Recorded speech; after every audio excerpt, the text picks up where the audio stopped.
if you want to volunteer, we'll find a place for you. Now it may be hands-on, it may be as a rescue operator with one of the rescue units like New South Wales Volunteer Rescue Association. It might be with Surf Lifesaving New South Wales. But equally, it might be that you want to go into providing a catering support with the Rural Fire Service or Australian Red Cross. It may be that you want to work in an incident management team with the Rural Fire Service, or that you want to work in a call centre or an evacuation centre. So what we're doing is whatever the person wants to do that wants to volunteer, we're trying to find an appropriate place for them. The first question you should ask yourself is what sort of skills you have and you're willing to deploy or use. So, and then find an organisation that aligns with that. So, if you've got a really good skill set in in IT, you might want to find an organisation where there may be a gap in that capability where you can support them, in helping them maintain a website or helping them, field queries online or things like that. If you've got a construction background, you may, look to an organisation like the State Emergency Service where, there is a lot of work required around fixing or repairing roofs to a point where people can still remain in their homes. If you're looking to enhance your skills in an area or to learn a completely new skill, find an organisation that aligns with that. So, and websites you usually have plentiful information on what an organisation does, what their capabilities are, and what they can offer volunteers as well. Do a bit of research before you jump in,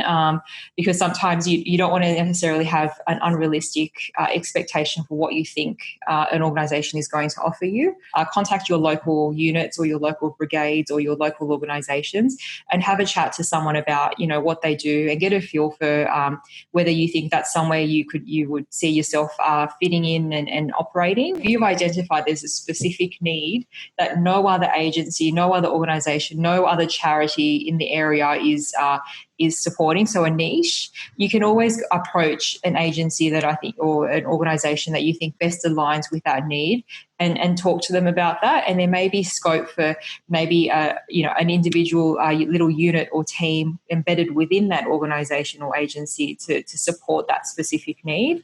And that way you have got the assurance that you're operating under the appropriate insurances and that you've got your correct protocols in place, and that and the people that are going out being deployed and doing this job on a volunteer basis, they're also protected should they get injured or should something happen. It's a lot of work to set something up, and often that investment in effort could be better spent being deployed in the community versus sitting down and having to construct a website or put together figures and all that sort of stuff, which is already happening I guess as a matter of course in other organisations.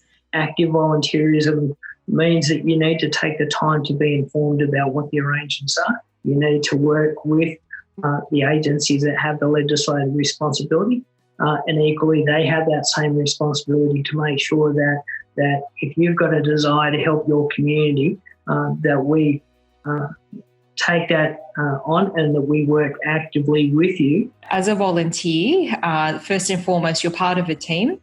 And what that means is that it's untenable to work in isolation because you won't get anywhere. So, and that team isn't necessarily confined to just your colleagues or your co-workers or your fellow volunteers in that agency. Your team is everyone who has an investment in helping that community. It's all about collaboration. It's all about mutual respect.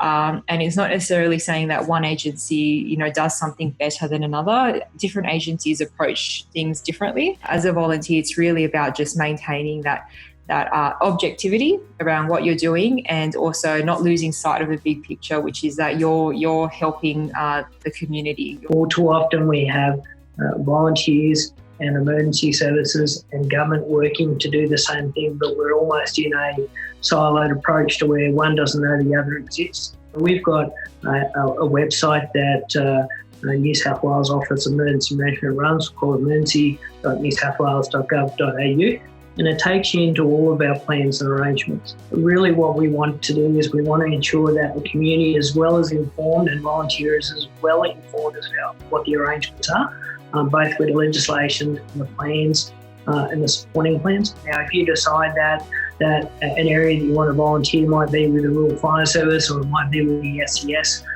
or Surf Life Saving New South Wales, it allows you to go down and then hit a link that will take you to that website. And if you go to that, have a familiarisation, there's some really good documentation on that website which basically spells out the emergency management arrangements we have within New South Wales.